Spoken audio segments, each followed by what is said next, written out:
မင်္ဂလာပါမင်္ဂလာပါမင်္ဂလာပါနော်ဘာပြောရမလဲဘာပြောရမလဲဘာပြောရမလဲတော်လိုင်းရေးအတွက်နဲ့ခဏလာပြီးနေဆိုနော်တော်လိုင်းရေးအတွက်နဲ့ဆိုနည်းနည်းကျွန်တော်တို့တော်လိုင်းရေးက9နှစ်ပြည်ခါနီးပေါ့နော်9နှစ်ပြည်က4နှစ်ကျော်ခဲ့တော့9နှစ်ပြည်ခါနီးပေါ့အဲ့တော့21 22 23ကျွန်တော်တော်လိုင်းရေးကအဲ့ဒီအချိန်တော့ဘာမှပြင်ဆင်မှုတွေတိတ်မရှိသေးဘူးဗျာသိလားပြင်ဆင်မှုတွေတိတ်မရှိသေးဘူးစုယုံရတယ်ဖြန့်ကျဲနေတဲ့ဟာတွေရှိတယ်တင်းနှန်းတွေတက်ရတယ်ဒါကလေးတွေရဲ့ဒီမှာတကယ်တိုက်ပွဲဝင်နေတဲ့ကလေးတွေပေါ့နော်ကလေးတွေရဲ့ဟွာတယ်ပေါ့သူတို့ရဲ့ဘယ်လိုခေါ်မလဲအကျိုးစားနေရမှုတွေပေါ့နော်အဲ့တော့အဲ့ဒီအချိန်တုန်းကကျွန်တော်တော်လန်ရေးဒီကျွန်တော်ဒီဘက်ကခေါ်တဲ့အာနာရှင်တို့ခေါ်တဲ့စစ်တပ်ကိုတိတ်မတက်ရသေးဘူးမတက်ရသေးဘူးနော်ဒါမတက်ရတဲ့အချိန်မှာဒီခုဒီဘက်ရဲ့24 25ကောင်းကောင်းတိုက်မယ်ဆိုတဲ့ကာလရဲ့စစ်ပြင်ဆင်မှုတွေရဲ့ပုံစံမှုတွေရဲ့ဖွဲ့စည်းထားလိုက်တဲ့အချိန်ကြီးတော့ဘာဖြစ်လာလဲဆိုစစ်ကဘာဖြစ်လဲလူတွေပန်းလာခဲ့တာပြည်သူကပန်းလာလားဘယ်သူကပန်းလာလဲပြည်သူကပန်းလာလားဖွဲ့စည်းလို့မရတဲ့သူတွေပန်းလာလားဒါတစ်ချက်ပြန်စဉ်းစားပေါ့နော်အဓိကတော့ကျွန်တော်တော်လန်ရေးလုပ်တာလေနော်ဒီချိန်မှာတော်လန်ရေးလုပ်နေကြတာတော်လန်ရေးဒီမိမိရဲ့ကိုယ်ကျိုးစီးပွားတော့မဟုတ်ဘူးနိုင်ငံသူနိုင်ငံသားတွေမြန်မာနိုင်ငံသူမြန်မာနိုင်ငံသားတွေဒီအာဏာရှင်ဆိုတဲ့အဲ့ဒီလူစုရဲ့အောက်ကနေပြီးတော့2008အခြေခံဥပဒေရဲ့ပြည်သူတွေမပါတဲ့2008အခြေခံဥပဒေရဲ့လက်ကနေပြီးတော့အဲ့ဒီစနစ်ကိုကြိုက်လို့တိုက်ကြတာလေတွန်းလှန်ကြတာကျွန်တော်2021တွန်းဆိုရင်မပြောကြနဲ့ပြောရတယ်ကျွန်တော်2021တွန်းကပြောတယ်2000သူတို့ဘာဟောလို့တဲ့ကျွန်တော်ကဒါမှ social တွေကတိတ်မသုံးလို့မရဘူးလေဟော social တွေတိတ်သုံးဝင်တိတ်မရှိတော့တိတ်သုံးဝင်မရှိတော့မသုံးပေါ့နော်မသုံးတဲ့ချိန်မှာဘာဖြစ်သွားလဲဘာဖြစ်နာကြတာလဲဒီဖီဖီနဲ့ကြည့်နေကြအဲ့တော့အဲ့ဒီချိန်တုန်းကကျွန်တော်တော်လန်ရေးပေါ်တွေကိုပြောတယ်ဘာကိုပြောရလဲဆိုရင်ဒါဒီဘက်ရဲ့နောက်ပိုင်းကိုပြန်ကြည့်ခဲ့တာပေါ့နော်အဲ့ဒီချိန်တော့ဘာလို့တတ်လဲလူငယ်တွေဘာလို့ကြားလာလဲမိဘရဲဘော်တွေဘာလို့ကြားလာလဲပါတီရဲ့အလံကိုသုံးတာဒါရွေးကောက်ပွဲနဲ့ပတ်သက်လို့ပါတီရဲ့အလံကိုသုံးတာပါတီရဲ့လံကိုဘယ်လိုသုံးတယ်လဲဆိုပါတီရဲ့လံနေပါတီရဲ့နဖူးစည်းတွေယူသုံးတယ်ယူသုံးပြီးဆိုဘာလို့တယ်ပါတီကတော့ဟိုကောင်ဟိုအုပ်စုကဘာလို့တယ်ပါတီကိုမြောင်းနဲ့ရောင်ပို့ပလိုက်တာပါတီကိုမြောင်းနဲ့ရောက်သွားပြီဆိုဘာဖြစ်လဲပါတီကိုမြောင်းနဲ့ရောက်ပြီဆိုမှသူတို့ကမထပြီUG ဆိုပြီးထပြီးဖွဲ့တာပါတီရဲ့လမ်းပါတီရဲ့ဆိုင်းဘုတ်အကုန်ဖြိုချပြီးပြီဆိုမှနော်အကုန်ဖြိုချပြီးပြီဆိုမှအဲ့ဒီခါမှာ UG ဆိုပြီးထဖွဲ့တာ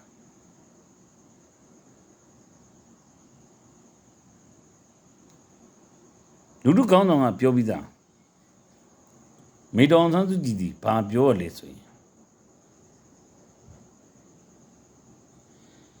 စစ်တပ်ကပုံကိုယ်တွေကသူ့ကိုဖမ်းလို့သွားပြီးသူတို့ရဲ့လူတွေကိုဖမ်းသွားပြီးဆိုစစ်ပြီးမင်းများပြီဆိုကြတဲ့အခါဘာပြောလဲပါတီဒီခန့်ရက်သွားပြီဆိုတဲ့အကြောင်း ပါတီဒီတကားပိတ်သွားပြီဆိုတဲ့အကြောင်းနောက်ဆက်တွဲပြဿနာတွေဒီပါတီနဲ့လုံးဝမစသက်ဆိုင်ပါဘူးလို့တခါတည်းဟိုကကြီးညာပြီလားတခါတည်းပြောပြီးသားလုံးတဲ့သူဒီလုံးတဲ့သူဒါ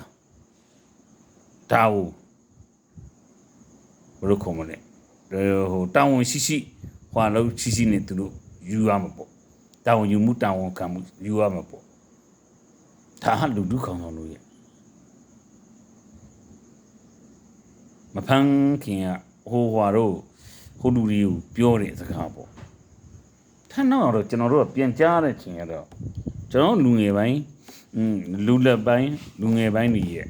ကဏ္ဍတွေနဲ့ပြန်ကြားတဲ့ခါတော့ဘာဖြစ်လာလဲဘယ်သူတွေကဘာအတွက်လုပ်ခဲ့ကြလဲပေါ့ဟုတ်ပြီခုနပြောသလိုပဲကျွန်တော်စနစ်ကိုမကြိုက်ဘူးစနစ်ကိုတွန်းလှန်ခြင်းတော့စနစ်ကိုတွန်းလှန်ခြင်းတော့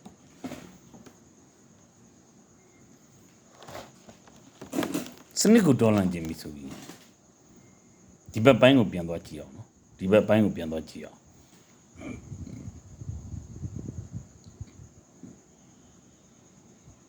အဲ့ဒီစနစ်တွေကိုရေးဆွဲပြီးလားအဲ့ဒီမူဝါဒတွေကိုရေးဆွဲပြီးလားဘုံသဘောတူညီမှုတွေကိုရယူပြီးပြီလား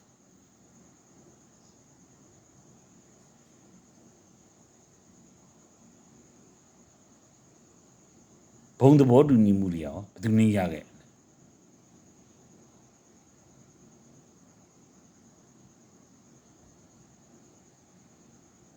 UCC ဖွဲ့တယ် CRPA ဖွဲ့တယ်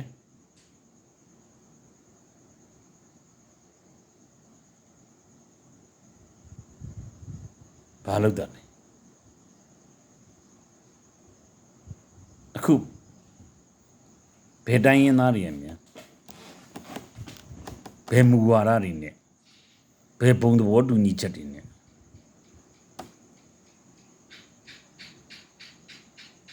အဲ့ဒီရဲ့လက်အောက်မှာငါတို့တော့ပူးပေါင်းပါဝင်ပြီးတော့လှုပ်ဆော်ပါမယ်ဒီရွေးကိုဖော်ဆောင်ပါမယ်လို့ရှိခဲ့လား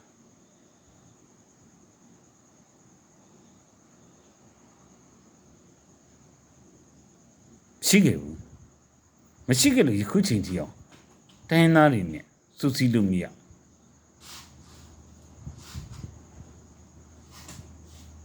TLA တို့ဘာပြောလဲ MRD တို့ဘာပြောလဲ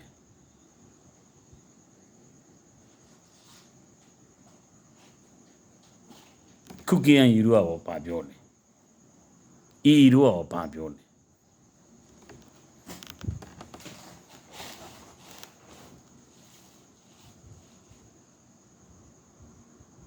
ဒါမှမဟုတ်ဘူးအဲ့ဒီတိုင်းရင်းသားတွေနဲ့ဘုံသဘောတူညီချက်ဘယ်မှာရှိလဲ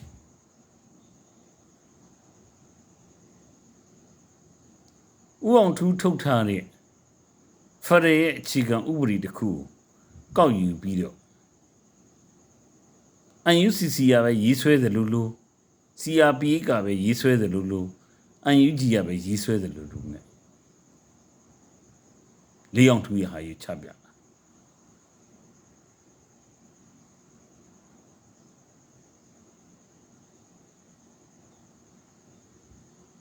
ထမ်းပြကြပြီဆိုတော့ကျွန်တော်ဘက်ကခက်တော့ခက်တယ်ကျွန်တော်ဘက်ကဒီတော်လိုင်းရေးမှာပါဝင်နေတဲ့သူတွေကဒါဟာပြည်သူပေါ့ပြည်သူနဲ့ဒါတော်လိုင်းရေးရတဲ့လူတွေလေအပိုင်းပါမှာပေါ့ဒီလားအဲ့ဒါဒီပါလဲဆိုရင်ငါနဲ့မတူ9ရံသူလုပ်တယ်ငါနဲ့မတူ9ရံသူလုပ်တာ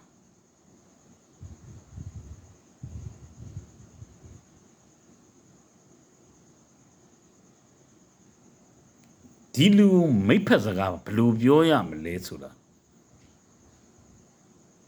သူလက်ခံလာနိုင်အောင်ငါတို့ဘယ်လိုပြောရမလဲဆိုတာမပြော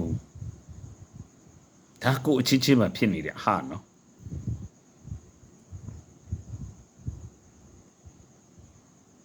အဲ့တော့မပြောတော့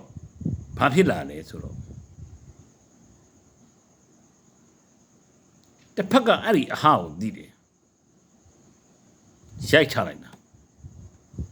အဲ့ဒီအဟာကိုရိုက်ချပလိုက်တာအမာဒီပါသွားတယ်တီအလင်တို့ပါသွားတယ်အခုဆိုရင် KNU တို့ပါသွားတယ်ဘာလို့ပါသွားခုနပြောတဲ့ဘုံသဘောတူညီချက်ဒီဟုတ်လားအဲ့ဒီရဲ့အားရမရှိလို့ပဲ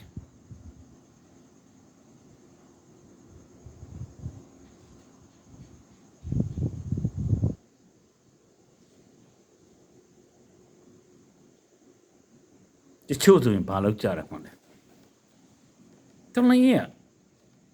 တုံးလည်းကိုအကြောင်းပြုပြီးရှာစားနေကြတာလေ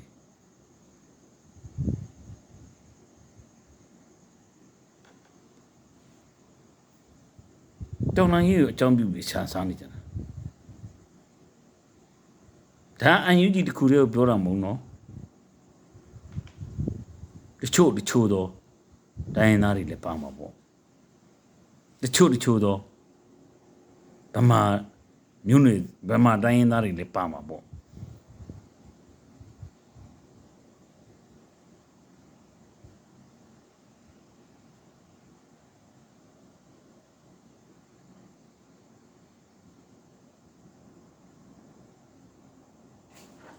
ဒါကိုဘာလို့ဘုံသဘောတူညီမှုရအောင်မယူရ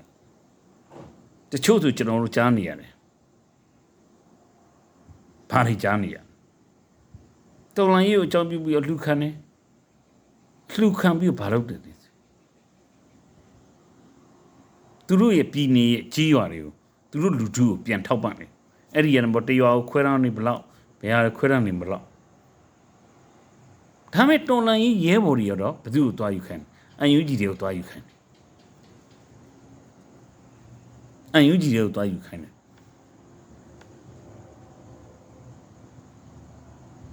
မင်းတို့အဲ့ဒီမှာသွားတောင်း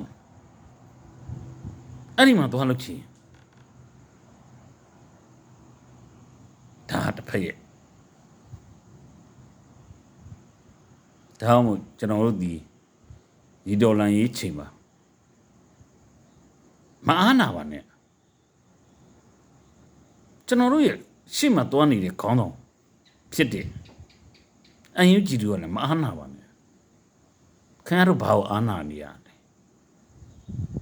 ဌာန18ဖွဲ့ရှိတယ်ဌာန18ဖွဲ့နော်18ဖွဲ့ရှိတယ်အလုပ်လုပ်တာဘယ်နှဖွဲ့လုပ်တာဖွဲ့စည်းပုံညာထားမှဆိုထားပါဘာချက်ပြပြီးဘာအလုပ်လုပ်တာမြန်မာနိုင်ငံမီရရှိဒီမှာရရှိသွားပြီလားကျမရေးဆိုင်ရမှာပြည်သူတွေကိုဘလောက်ဝန်ဆောင်မှုပေးပြီးဒါကပြုပြင်ပြောင်းလဲရေးခန္ဓာချိန်မဟုတ်ဘူးစစ်ကိုအနိုင်တိုက်တဲ့အချိန်စစ်ကိုအနိုင်တိုက်ရမယ့်အချိန်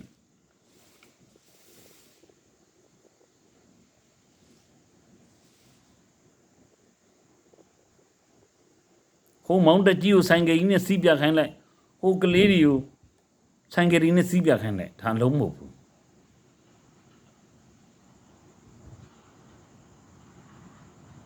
လုံးမဟုတ်ဘူးဒါ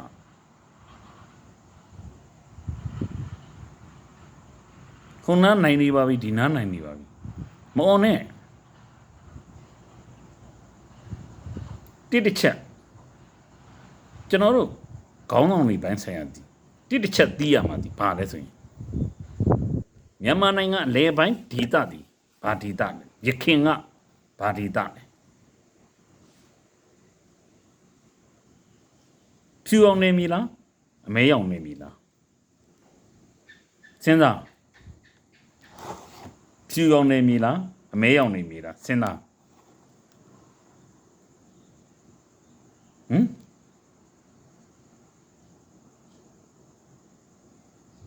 ခုညာမီမှာဘယ်နှယောက်ခင်ဗျားတို့လုပ်ငန်းတွေကြီးမှာဖော်ဆောင်လို့ရစစ်ကြောင်းလေးလာလိုက်တိုက်လိုက် 5 ယောက်လေးရလိုက်မစ်ရှင်အောင်ပြီလို့ဒါ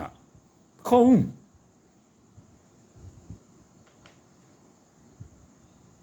တော်လိုင်းရဲ့ညီကိုတွေကိုလည်းကျွန်တော်တို့ပြောတယ်စာနဲ့တော့၎င်း Messenger တော့၎င်း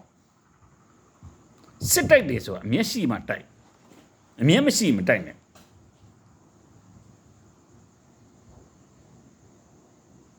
ခွေးလေး4 5 10ကောင်ရတာကိုတနက်လေး2 လက်3 လက်ရတာကိုမရှင်အောင်တာမဟုတ်ဘူးအဲ့ဒီမှာမရှင်မှာ3ကျသွားတယ်3လိုက်တဲ့ကုန်ကြစီအဲ့ဒီမှာပေးဆက်လိုက်ရတဲ့တန်ဖိုးအဲ့ဒီမှာကုံဆုံးသွားတဲ့အမောက်တွေကိုတိုက်နေတဲ့ရှေ့ရမရှင်ဒီကိုဖော်ဆောင်နေတဲ့ရှေ့ရမရှင်ဒီကိုကုံထားတဲ့အမောက်တဲ့တဆတော့၎င်းညီမြချင်းတော့၎င်းရှိရအညာမီမှာပဲမလဲရှိဘူးစေအုပ်စုကဒါကိုကောင်းကောင်းသိတယ်မသိတာကျွန်တော်တို့ဒီဒေါ်လာရေးဘက်ကလူတွေမသိတာ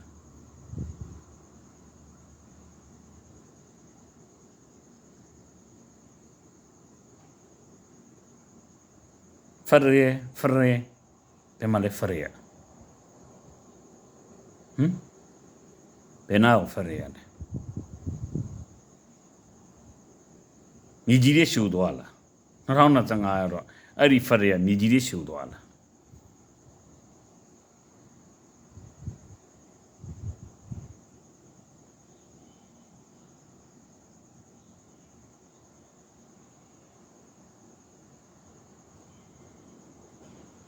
ကြည့်လိုက်ဒီတော်လိုင်းရေးမှာနိုင်ငံရေးမှာ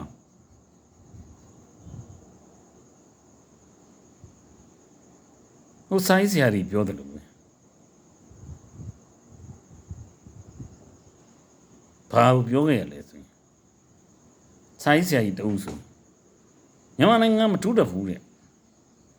ဘာဖြစ်လို့မထူးတတ်တာလဲဆိုကျေးဇူးရှင်ကိုတော့မှကျေးဇူးရှင်လို့မသိဘဲနဲ့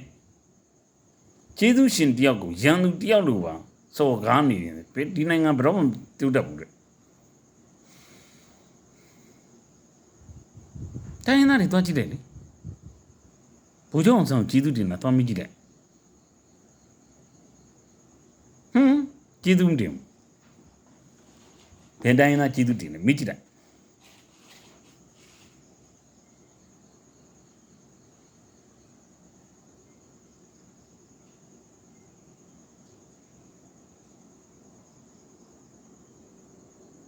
ခံမဲ့တူတကဲသားတွေရောဘာကဲသားတွေရောညာကဲသားတွေရောရှုပ်ချက်တွေကိုခံတယ်သိတယ်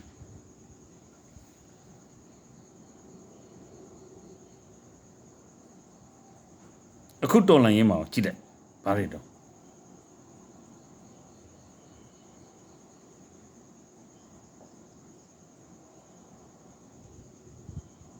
ဟိုဒီနေ့ကကြားတယ်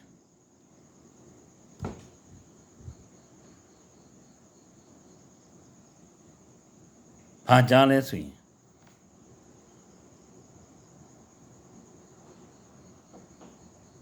PDF တွေတိုက်ထားတယ်တိုက်ထားတဲ့နေမီတွေရောက်လဲရောက်ပြီဆိုရလဲရပြီဆိုအဲ့ဒီတိုင်းသားမောင်းထုတ်တယ်အဲ့ဒီ PDF တွေဒါဘာလို့လဲခုဆိုရင်တော့ PDF တွေကိုမောင်းထုတ်နေပြီနော်ကျွန်တော်2021တော့ဟောတယ် PDF တွေဂီယူမဆိုင်တာ PDF ညီနောင်တွေကဂီယူမဆိုင်တာ PDF မှာခေါင်းဆောင်နေတဲ့သူတွေကဂီယူမဆိုင်တာ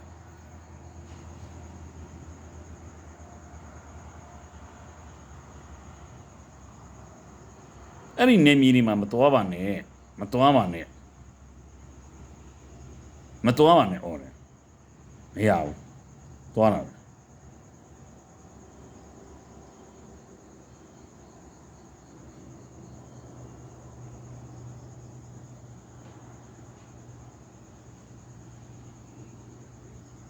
ခုပါလို့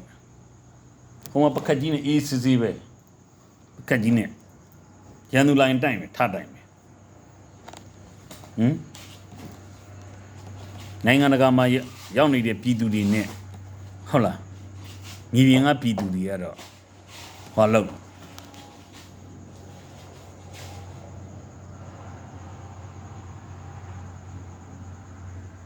ဒီတဲ့တောင်းရဲ့တန်ဖိုးကဘယ်လောက်ရှိလဲ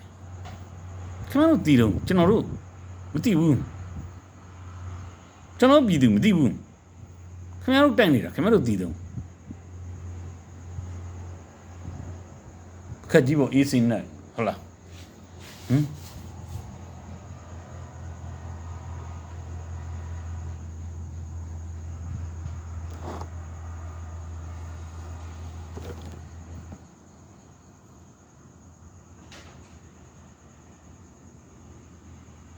UG ရလေကိုယ့်ရဲ့ကာကွယ်ရေးပြည်သေးရေးဟုတ်လားဒီဖွဲ့တွေရှိတယ်ဒီဖွဲ့တွေကိုကောင်းကောင်းကြက်မှတ်သလားဒီလူတွေကိုကောင်းကောင်းထင်းကွတ်သလားကုတ်ကဲသလားမကုတ်ကဲဘူး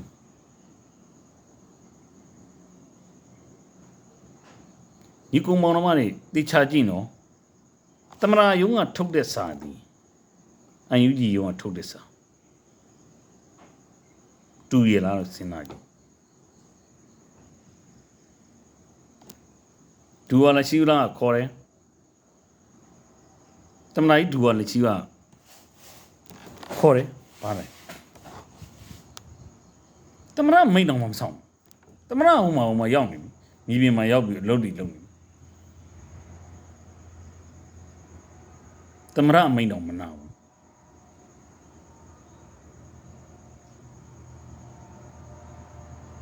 သမရရဲ့အမိန်တော်မနာခံတဲ့မနာခံဘာလို့တလဲလို့တယ်လေတိုင်ဝန်းဝင်တယ်လေဘာလို့တလဲသူသမရဒူရရှိဝဟိုမှာမြေပြင်မှာကဲ့ရဲ့ကြဖို့ဒါပရမတ်ကြီးတတိပြီးတာနိုင်ငံတကာမှာရောက်ရှိနေတဲ့ UG ရဲ့ပုံကူများ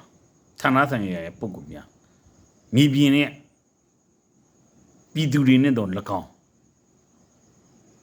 တက်ဖို့ဝင်နေနဲ့တော့၎င်းကက်ကက်ရဲ့အပြန်လန်းနေထိုင်ကြဖို့ဒီကလာရှိတာပရမတ်ကြီးထုတ်လိုက်ပါလေဖားထုံတက်တော့အစီပဲ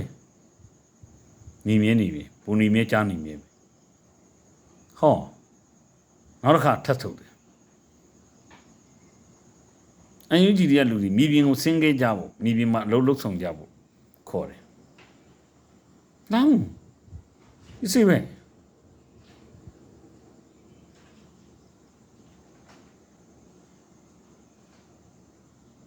ဘာလို့တလဲသမရမိန်လေယာယီသမရရဲ့အမိန်လေဘာလို့တလဲ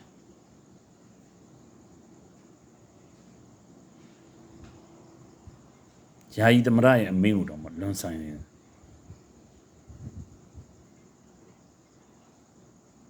ပြည်ရေးရဲ့ကောင်လည်းဘာလို့တလဲ27တုန်းကျွန်တော်ရတဲ့အပေါက်ကနေပဲသွားអော်တာရတဲ့အပေါက်ကနေပဲអော်တာအညာမီမှာဘာဟုတ်တယ်ဂျန်နေရတွေဖွဲ့စည်းလိုက်တယ်ပြည်သူအုပ်ချုပ်ရေးရန်နေရစဖြစ်ပြီဆိုတော့ကျွန်တော်អော်တာပဲ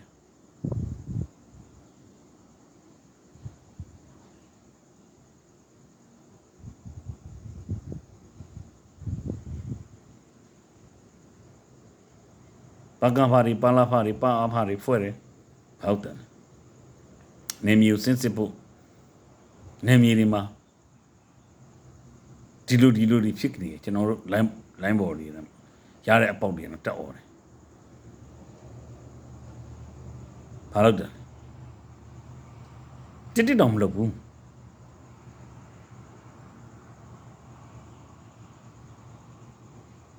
အခုအညာမြေမှာကိုယ့်ကိုကားရည်ဖြစ်ပြီဆိုမှညာမြေကိုဆင်းပြီးသွားလို့မင်းလည်းတနက်ကင်ထားငါလည်းတနက်ကင်ထားတာ မင်းလည်းတနက်ကင်လာတာငါလည်းတနက်ကင်လာတာပြည်သူကလူဒန်းတာတွေမလူဒန်းတာတွေမပြောနဲ့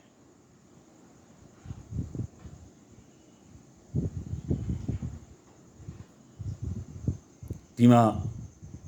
ကရင်ပြည်နယ်မှာ Justice ဆိုကြကိုဆွဲလေးလိုက်လွင့်တယ်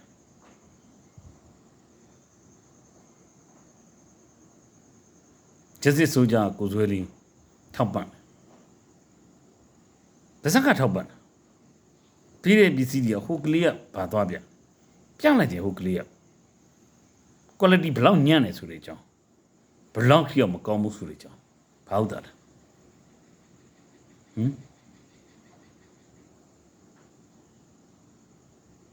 ဟိုကလေးလိုက်လွင့်ပြီးတော့သူ့ brand ကိုသူတိဆောက်တယ်သူ့ရဲ့ quality ကိုသူမြင့်တယ်ကလေးလိုက်လွင့်တယ်ညနေကိုလိုက်လွင့်ပြီးတော့ပြောတယ်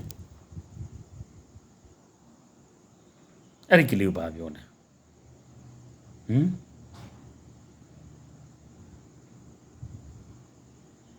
နောက်ပြီးတော့အဲ့ကလေး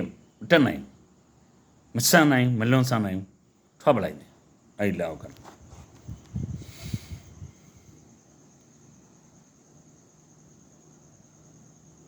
တော့အဲ့ဒီကလေးကိုဘာသွားပြောလဲကြည်တံမယောင်းနဲ့တော့ဤပညာပိုင်းဆိုင်ရာတွေမပေးနဲ့တော့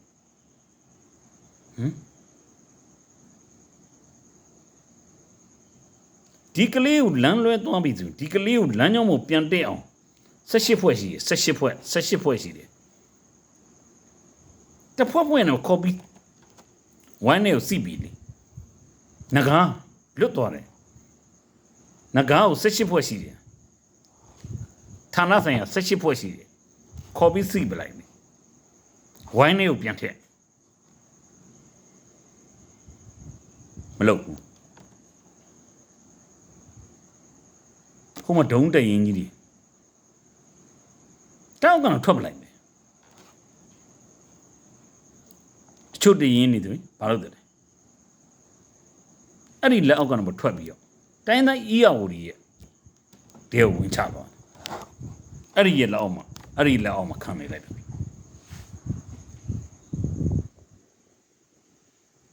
ပြောမှနောင်နေရဲမင်းလို့ဆိုရကောင်တွေပြောမှနော်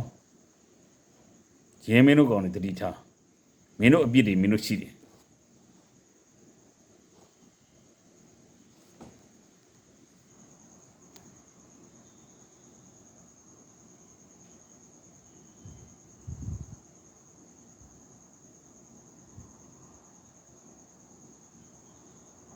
ဗီဒီယိုလူငယ်လေးတွေစုတယ်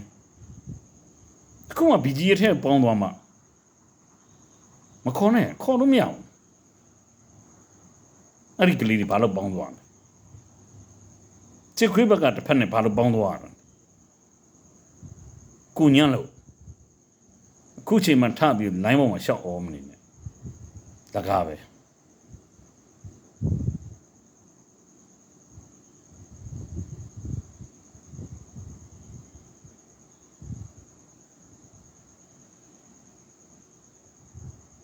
ပြုပြင်ပြောင်းလဲမှု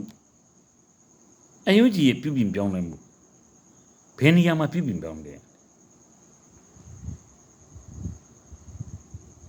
တစ်ဖက်ကအနာအေးတို့ထပြီးတော့ပေါ်လာပြီဆိုမှထပြီးဆွဆွခုံလို့နာပြလို့မရဘူးအနာအေးတို့ဆိုဒီဘာပြောရလဲဒါဆိုကျွန်တော်တို့ကအနာအေးကိုထောက်ခံလို့ပြောနေရမှာနော်ကိုဆိုးရကိုပဲကိုထောက်ခံတာပါNRA ဒီဘာကိုပြောရလဲစစ်နိုင်တိုင်းရေးကိုပြောတာကျွန်တော်တို့ဒီစစ်နိုင်တိုင်းမှာလို့ပြောတာ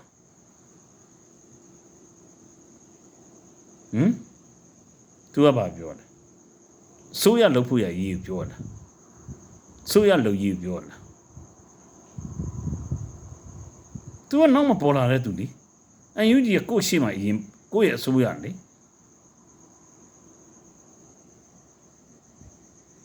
ဘာလို့လဲ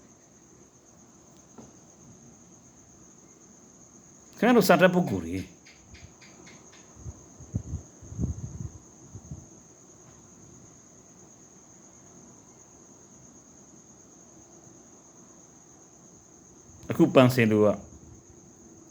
ပန်းစဲလိုပိုင်းနည်းနည်းလေးတွားလိုက်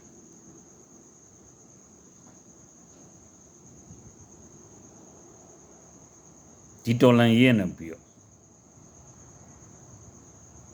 ပါဝင်ပတ်သက်မှုနည်းနည်းရော့မှာပေါ့ဗျာသူတို့ဆိုလိုတဲ့ဘင်းရှိတော့မရှိဘူးပြင်ပိုင်းမှာရှိမယ်ပါဝင်နဲ့ပတ်သက်တဲ့ဟာတွေတော့နည်းနည်းပါဝင်ဒါအားငယ်စရာလားတော်လန်ကြီးထဲမှာပါနေဝင်နေတယ်အားငယ်စရာလားကျွန်တော်တို့တော်လန်ကြီးကဘယ်သူတက်တိုက်တာလဲပန်းစဲလိုတွက်တိုက်တာလဲ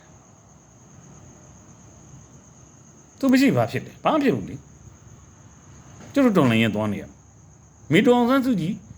မရှိရောဘာလို့ရမလဲကျွန်တော်တော်လန်ကြီးသွားနေတာပဲ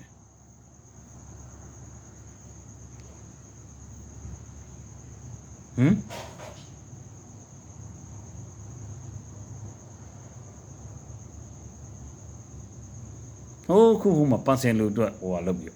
ခင်ဗျားတို့ပန်းစင်လို့ဂုဏောအနန္တောလား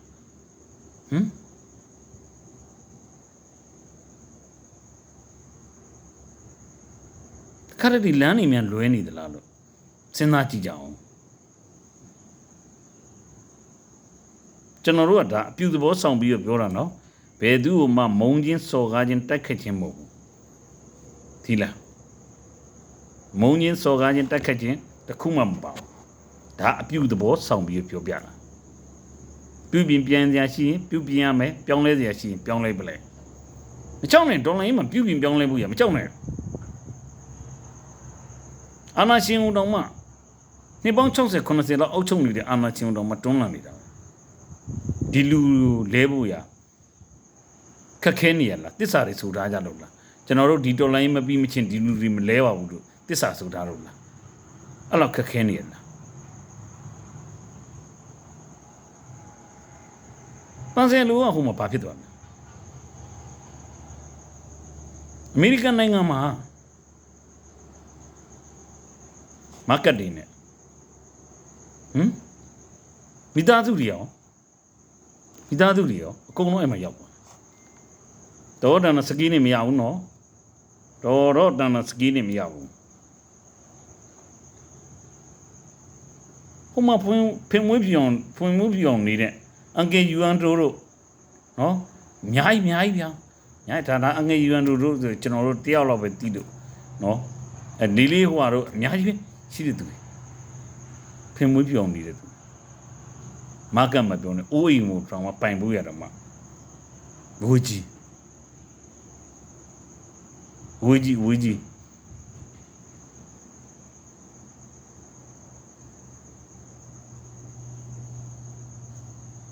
ဘာလို့တယ်လဲ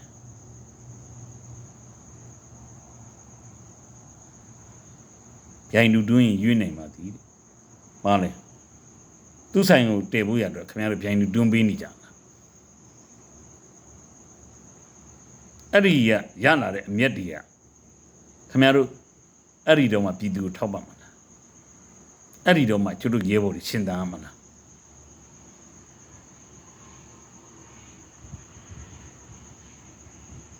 အဲ့ဒီအမျက်တွေနဲ့မှကျွတ်တို့ရဲဘော်တွေစားရမှာတောက်အောင်သူတို့နဲ့တူတူသွားတယ်အာဇာနည်ဘာလို့နေလဲဆူရှီလိမ့်နေတာအမေရိကန်မှာစရောက်ချင်းဒီလုံဒီဘာလို့ရလဲဘာလို့ကဲမှမရှိရင်တော့ဆူရှီလိမ့်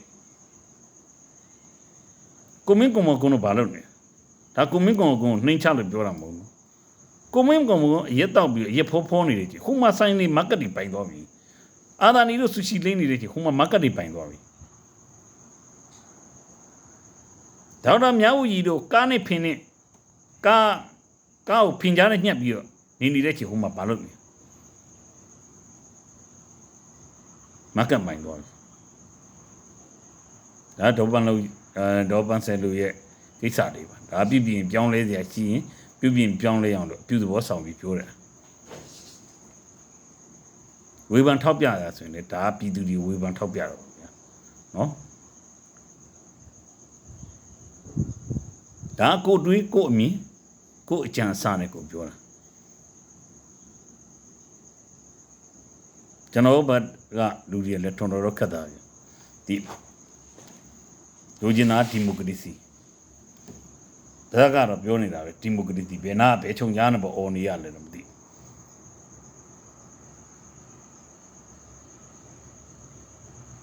လာသေးတယ်ဘာလို့သူတို့ကတော့သူတို့ပြောချင်တာတွေပြောသူတို့ဆိုချင်တာတွေဆိုပြီးတော့သူများတကာတွေထပြောပြီးဒီမှာကိုယ်စကားကိုတောင်းယူတယ်ဘာလို့လဲ